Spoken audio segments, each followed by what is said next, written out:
The Ten Commandments, they are taken outright from spell 125 in the Egyptian Book of the Dead. What the Book of the Dead phrased, "I have not stolen," became "Thou shalt not steal." "I have not killed," became "Thou shalt not kill." "I have not told lies," became "Thou shalt not bear false witness," and so forth. In fact, the Egyptian religion is likely the primary foundational basis for the Judeo-Christian theology. Baptism, afterlife, final judgment, virgin birth, death and resurrection, crucifixion, the Ark of the Covenant, circumcision, saviors, Holy Communion, Great Flood, Easter, Christmas, Passover, and many, many more are all attributes of Egyptian ideas long predating Christianity and Judaism. Justin Martyr, one of the first Christian historians and defenders, wrote, "When we say that he, Jesus Christ, our teacher, was produced without sexual union, was crucified and died and rose again and ascended into heaven, we propound nothing different from what you believe regarding those who you esteem sons of Jupiter." In a different writing, Justin Martyr said, "He was born of a virgin, except this in common with what you believe of Perseus." It's obvious that Justin and other early Christians knew how similar Christianity was to the pagan religions. However, Justin had a solution. As far as he was concerned, the devil did it. The devil had the foresight to come before Christ and create his characteristics in the pagan world. Fundamentalist Christianity, fascinating. These people actually believe the world is 12,000 years old. Swear to God. I actually asked one of these guys, okay, dinosaur fossils. He says, dinosaur fossils? God put those here to test our faith.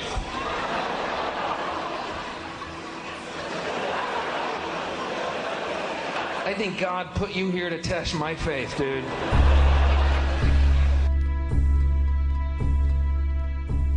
The Bible is nothing more than an astrotheological literary hybrid, just like nearly all religious myths before it. In fact, the aspect of transference of one character's attributes to a new character can be found within the book itself. In the Old Testament, there is the story of Joseph. Joseph was a prototype for Jesus. Joseph was born of a miracle birth. Jesus was born of a miracle birth. Joseph was of 12 brothers. Jesus had 12 disciples. Joseph was sold for 20 pieces of silver. Jesus was sold for 30 pieces of silver. Brother Judah suggests the sale of Joseph. Disciple Judas suggests the sale of Jesus. Joseph began his work at the age of 30. Jesus began his work at the age of 30. The parallels go on and on. Furthermore, is there any non-biblical historical evidence of any person living with the name Jesus, the son of Mary, who traveled about with 12 followers, healing people and the like? There are numerous historians who lived in and around the Mediterranean, either during or soon after the assumed life of Jesus. How many of these historians document this figure? Not one. However, to be fair, that doesn't mean defenders of the historical Jesus haven't claimed the contrary. 4 historians are typically referenced to justify Jesus' existence. Pliny the Younger, Suetonius, and Tacitus are the first 3. Each one of their entries consists of only a few sentences at best, and only refer to Christus or the Christ, which in fact is not a name but a title. It means the Anointed One.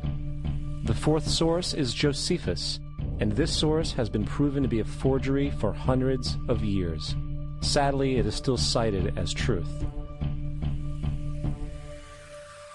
You would think that a guy who rose from the dead and ascended into heaven for all eyes to see and performed the wealth of miracles acclaimed to him would have made it into the historical record. It didn't, because once the evidence is weighed, there are very high odds that the figure known as Jesus did not even exist.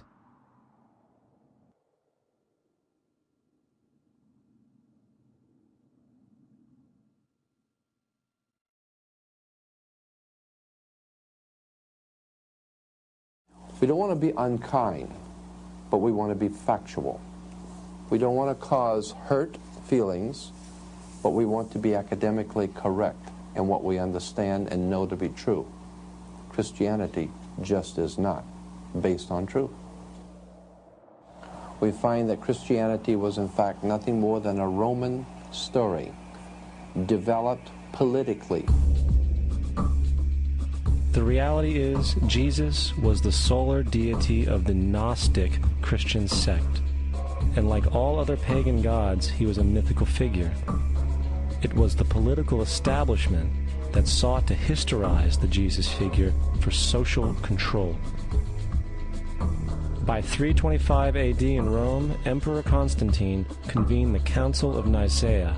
It was during this meeting that the politically motivated Christian doctrines were established, and thus began a long history of Christian bloodshed and spiritual fraud.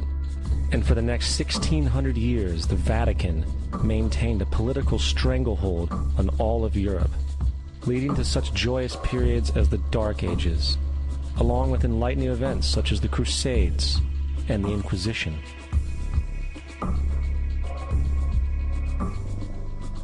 Christianity, along with all other theistic belief systems, is the fraud of the age.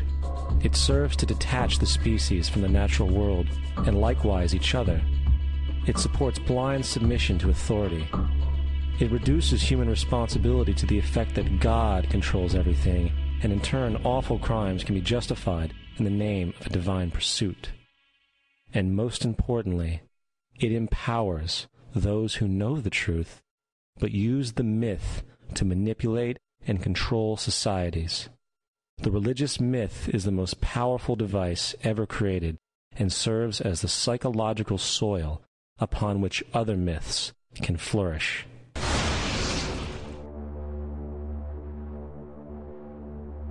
A myth is an idea that, while widely believed, is false. In a deeper sense, in the religious sense, a myth serves as an orienting and mobilizing story for a people.